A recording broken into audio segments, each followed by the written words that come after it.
Minhas amigas, meus amigos, o meu abraço. Em especial, hoje o meu grande abraço para os agricultores pecuaristas brasileiros, porque além das minhas origens ser camponesa, nascido em fazenda no estado do Rio Grande do Sul, na região que hoje é chamada de Marau, naquela época era município de Passo Fundo. A fazenda onde eu nasci chegava até o Boqueirão, cidade de Passo Fundo. E quem nasce na terra, tem a terra no coração, enquanto vive. Então agora, ao abraçar os trabalhadores da terra, me lembro da minha infância, daquela bicharada no meio da qual a gente amanhecia. Também tinha ratos, baratos e tudo. As criaturinhas da natureza que na vida do campo encontram espaço para viver com os humanos. Como presidente constituinte do Brasil, isto quer dizer o povo no poder, do qual eu sou apenas o peão da nação, porque eu não tenho mandato usurpado por eleições fraudulentas, estelionatárias, promovida com dinheiro roubado do próprio povo, mas eu sou o povo no poder. Então, esta diferença, que não é uma pequena diferença, é uma diferença insuperável. O povo no poder, em mim, quer dizer que eu sou a cara e os ideais da nação brasileira no seio da humanidade. Então, a minha responsabilidade não tem comparativos com os que me antecederam como ditadores e mandatários do povo. Até mesmo com Dom Pedro II e Dom Pedro II, nossos grandes imperadores, dos quais muito nos orgulhamos, porque fazem a base da nossa nacionalidade. Então, como o povo no poder, eu tenho a responsabilidade de ser o povo em toda a sua diversificação intelectual, de ideais, de ocupações e empreendimentos. Eu tenho de conhecer tudo e saber administrar e conduzir tudo. Talvez por causa disso é que eu tenha sido arregimentado ao poder em 1969 pelo grande e saudoso estadista, meu insubstituível mestre, general Golbery Couto e Silva, sob cujo comando servi como supridor de inteligência do gabinete da presidência da República. Em cuja função recebi do saudoso estadista, presidente-general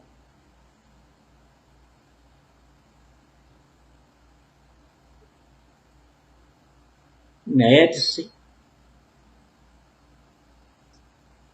depois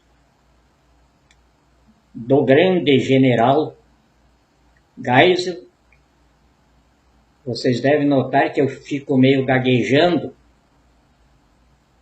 Eu hoje me emociono ao lembrar daqueles homens, daqueles brasileiros que estão difíceis de ser encontrados agora.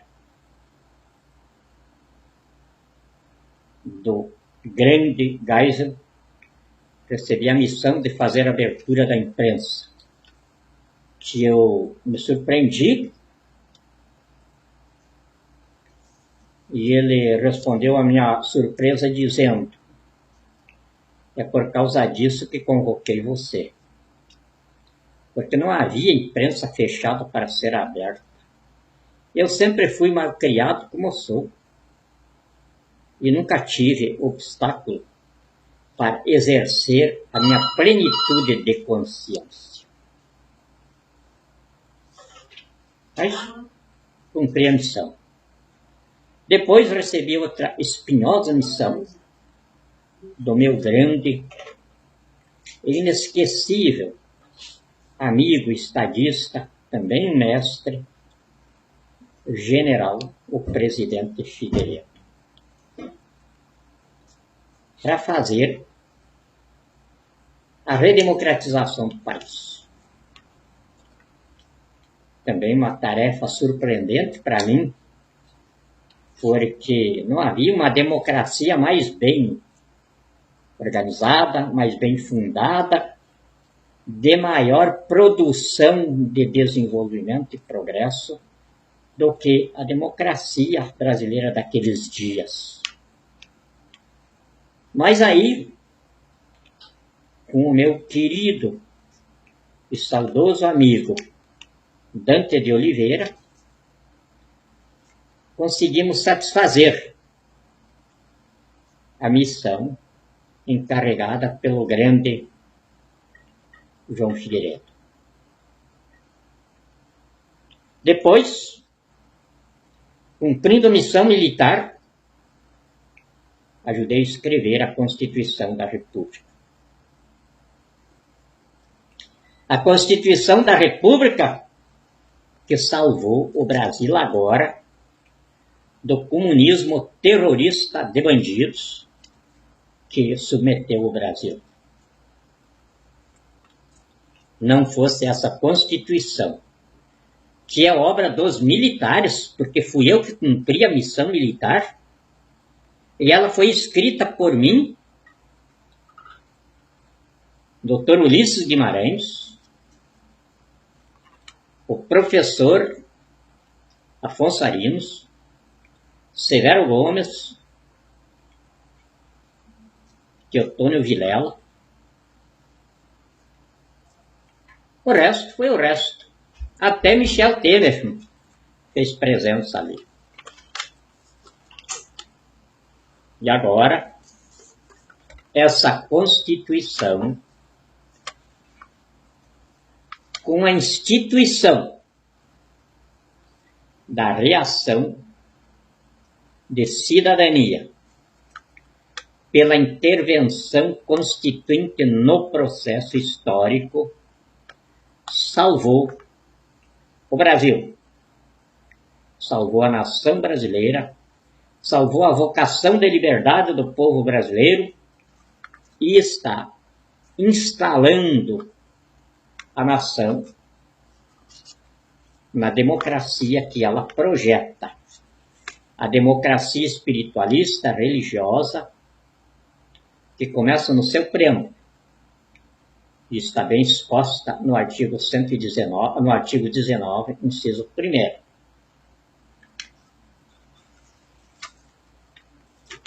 Então, com esta origem, hoje, como presidente constituinte do Brasil, que não passo de ser o peão da nação, e como peão eu tento saber onde estão todas as ferramentas, a enxada, o machado, a foice, o martelo, o arado.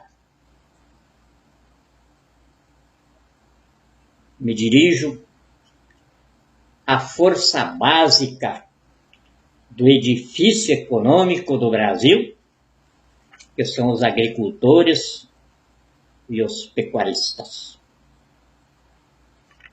Tenho ouvido falar que tem agricultores encerrando suas atividades. Aqueles que já não foram encerrados pela bandidagem, que se agrupam em MST, não sei o quê, enfim, essa organização terrorista de bandidos, que o comunismo terrorista estabeleceu no Brasil. Me dirijo a eles dizendo o que o meu vice-presidente já disse: não saiam do Brasil. Porque nós, militares, sabemos da nossa responsabilidade para com a pátria. E jamais capitularíamos ao opróbrio pelo qual ela está passando. Então chegou o momento de nós recuperarmos a pátria. Recuperarmos a pátria quer dizer restabelecermos o ambiente em que se processa o suceder-se de gerações, que nós queremos que seja eterno. Então, os nossos agricultores, eu sei tudo que está ocorrendo aí. A minha assessoria de inteligência levanta tudo. Eu sei o que vocês estão passando. Maquinários lacrados, propriedades desativadas pela bandidagem no poder. Porque eles não querem o progresso do país. Eles entendem que, empobrecendo a nação, ao grau em que fizeram empobrecer Cuba, Venezuela, eles conseguem a escravidão do povo brasileiro ao terrorismo comunista.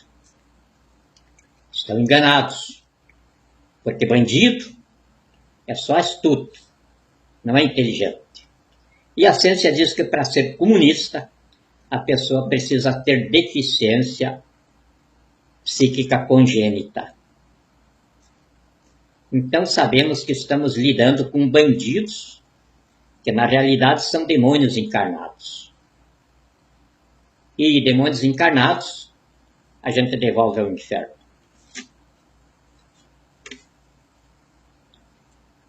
Eu estou sabendo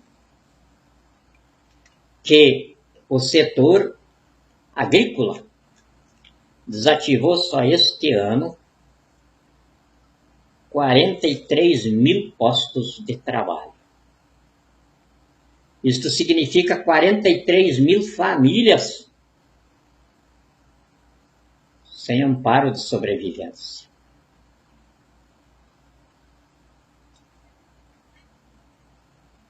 Nós vamos recuperar isso. Então, a informação que eu estou dando, como vosso primeiro peão na chefia do país, é que nós somos o povo mais rico do planeta, com 243 trilhões de dólares em patrimônio ainda para ser empreendido, com ouro que dá para chapear o planeta. Então, no empreendimento desse patrimônio, não vai mais ser como os nossos avós começaram no descobrimento do Brasil, buscando as riquezas naturais, explorando os minérios e dali por frente explorando a erva mate, o fumo e aí o café. Não. Agora nós estabelecemos então um programa de ocupação econômica desse Brasil que redescobrimos agora. Esse é o Projeto Amazônia, soberania, poder e riqueza pelo caminho da roça, que vem com a economia educativa, aliás, trabalhista educativa, empreendida pelo cooperativismo de Estado, integrado de iniciativa privada e governo, campo e cidade, empreendendo a tríade patrimonial originária, que é formada de homem, terra, natureza, em transformação para o progresso, visando qualidade de vida. Esta é a síntese da civilização brasileira, que começou no dia 29 de dezembro de 2017, quando o povo brasileiro, no exercício direto do poder, nos termos da Constituição, tomou posse na presidência da República. Comigo instituído presidente constituinte.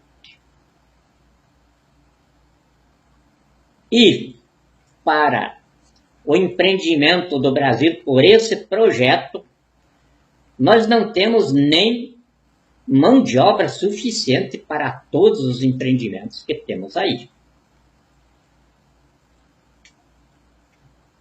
A China foi um dos primeiros países a se manifestar, nos dizendo que os chineses comem insetos não porque gostem, mas porque estão com o dinheiro para se alimentar melhor e não tem espaço para produzir o que comer.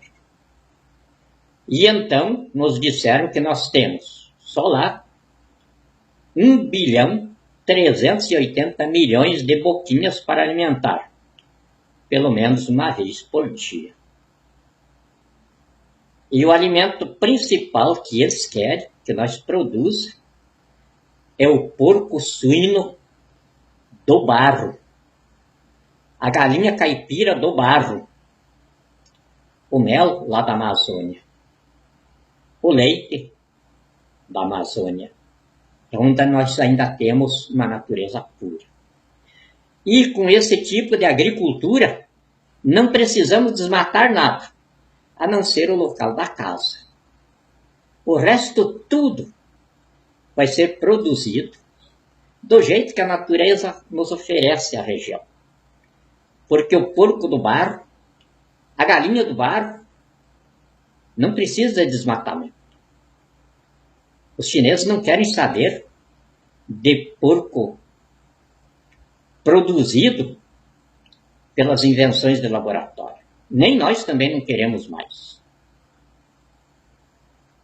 Não querem saber do frango produzido em galinheiros, que em 45 dias faz as aves pesarem 2,4 kg. Nesses 45 dias, de 20, ou no mínimo 15% dos pintinhos morrem do coração. E o restante, que chega aos 45 dias, pesando 2,4 kg de ração, não podem passar desse dia, porque senão morrem tudo do coração. O coração estoura. E aí nós temos exames de laboratórios, 45 laboratórios do mundo, atestando isso. Por que nós estamos hoje sofrendo o vício das drogas? Porque as nossas crianças já nascem drogadas. Um produto que eles colocam na ração para fazer o pinto saltar da casca do ovo, comendo e bebendo durante 45 dias para pesar 2,4 kg, é uma substância, ou seja, um DNA vivo, e que se absorve na nossa árvore cromossomática, no grau que nós chamamos de registro histórico no código genético. E aí ele altera a nossa árvore cromossomática. E os nossos filhos já nascem com essa alteração. E como não são pintinhos que saem do útero da mãe para comer e beber durante 45 dias, eles saem desesperados por uma coisa que eles não sabem o que é fome ou o que seja. Mas a mãe dá de mamada ali um pouquinho e eles estão gritando, então não sabem o que fazer. E aí dá até Coca-Cola. E eles tomam a Coca-Cola na mamadeira e se acalmam um pouco. Aí vão para a escola, e aí as professoras, para mantê-los lá, calmo, durante o período escolar, enchem daí os pátios das escolas lá, de bodeguinhas lá com energéticos. E nas escolas que eu tenho visitado por aí, tem diretores que me dizem, tem criança que toma até 8 energéticos durante o período em que está aqui. Aí do energético passa para a bebida alcoólica. Já está entre 13 e 15 anos. E da bebida alcoólica ele passa para as drogas. E não há como se livrar disso. E a genética das nossas descendências assim, com essa necessidade de uma coisa que eles não sabem o que é, mas daí encontram a satisfação orgânica nas drogas. E aí vão nas drogas até alterar todo o sistema psíquico. E aí virá, nessa geração que nós estamos sofrendo aqui, a geração do WhatsApp. Nós temos hoje uma geração viciada em WhatsApp. Eu tenho na minha equipe mesmo aqui, algumas pessoas que eu fico observando, viciadas nisso, com tudo que estão recebendo de orientação da gente e carga de ocupação para tirá-los disso, mas eles não conseguem. Estão ali no WhatsApp. E aí, na medida desse vício, o que eu constato? O embotamento da inteligência, da racionalidade. Essas pessoas não têm capacidade de formular um raciocínio complexo. Não têm capacidade de administrar a engenharia formulatória que a vida civilizada impõe para os empreendimentos de progresso que nós precisamos. E aí, embugica, como diz o meu amigo Dioclésio, toda a vida civilizada. E isso não está só no Brasil. Isso está no mundo inteiro, inclusive na China. E é por isso que os chineses não querem mais saber do pinto de granja. Querem voltar à galinha caipira. Aquela que leva 8 meses para ser sacrificada para a gente comer. Mas eles nos ensinaram também um método de criar a galinha, que nós vamos ter galinha para matar durante todos os meses, durante esses 8 meses, cumprindo esse ciclo mínimo de vida. Nos ensinaram também como substituir os metabólicos que eles dizem para forçar também o crescimento muscular do gado. Para terneiro de 1 ano e meio, já está indo para os frigoríficos. Nós vamos acabar com isso. Os nossos bois ao sacrifício vão completar aquilo que a gente observava desde a época do Egito. 3 anos e meio. E isso não vai prejudicar a nossa produção frigorífica. Nós vamos apenas mudar o sistema de criação dos rebanhos. E vai ter boi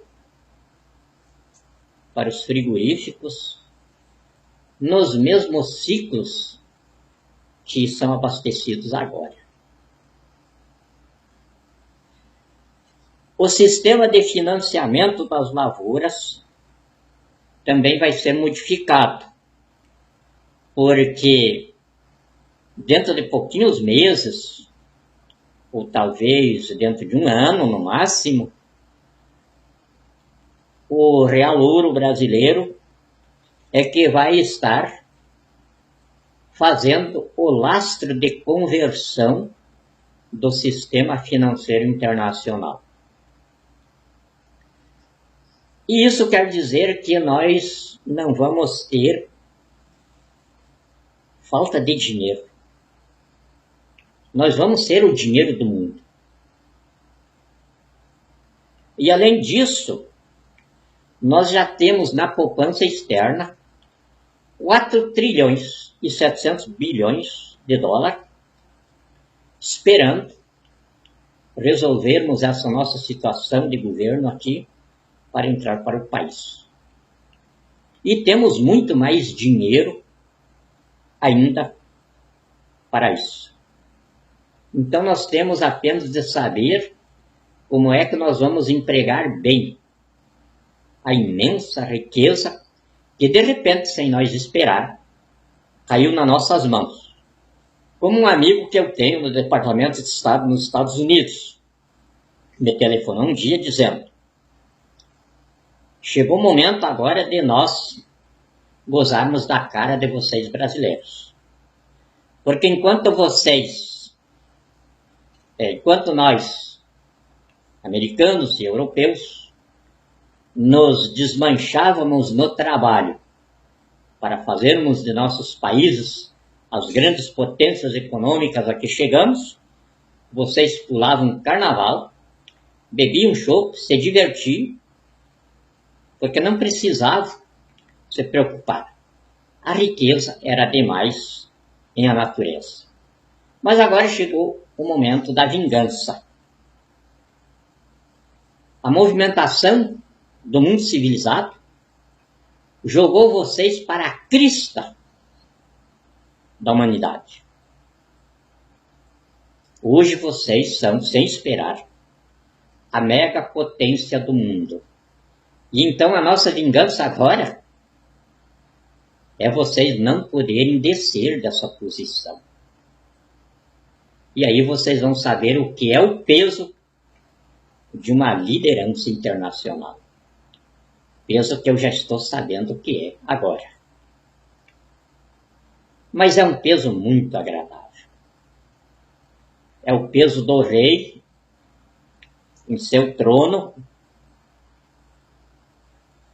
sabendo que tem de ser justo, lúcido e insuperável. É muito agradável isso.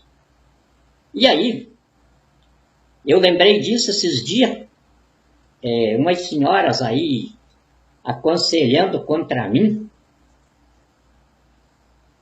ouvindo meus vídeos aí. Até quando esse velho Gagá vai estar falando pra gente? Esse velho Gagá já tomou comprimido de hoje? Essas coisas assim. Aí eu lembrei da advertência do meu querido professor, ele já era velho, no dizer deles aí. Mas era membro da Academia do Pentágono. E ele dizia, naquela época nós éramos jovens, bem jovens: meus filhos, vocês têm de estar prevenidos para uma coisa. Não há bem-aventurança maior que Deus possa reservar ao ser humano, senão a do velho, poderoso e rico. Eu tinha isso no meu caderno de anotação, como uma lição de escola. Jamais eu imaginei que um dia eu fosse ser esse personagem. Só agora. E eu estou vendo o que é o privilégio de um velho poderoso e rico. Poderoso porque sou o chefe de Estado da mega potência do mundo. E rico porque tenho de administrar um patrimônio que está sendo empreendido pelo povo brasileiro de 243 trilhões de dólares, que significa 11 vezes o PIB do mundo. Evidente que eu sou só o peão. O poderoso e rico é o meu povo. Mas qual é o mordomo que não se sente feliz em ser o servidor do rei? Qual é o eunuco que não se sente realizado em ser eunuco porque é o servidor da rainha? Essa é a situação do peão da nação, do meu Brasil, mega potência do mundo. E esse Brasil é formado de vocês, agricultores, produtores rurais, desde a agricultura familiar, que vão receber um tratamento tecnológico muito especial do governo. Porque dentro do Brasil, a partir de agora, ser pobre vai ser crime contra a humanidade. Então não se preocupe com o que vocês estão passando agora, porque estamos encerrando esse suplício. O vosso maquinário voltará a produzir a nossa riqueza agrícola, porque o projeto Amazônia, soberania, poder e riqueza, é pelo caminho da roça. Pelo caminho da roça, que é a nossa vocação, como diziam já os cientistas políticos antigos. E é essa vocação que nos alicerçará na superpotência que nós somos. Muito obrigado. Deus nos abençoe.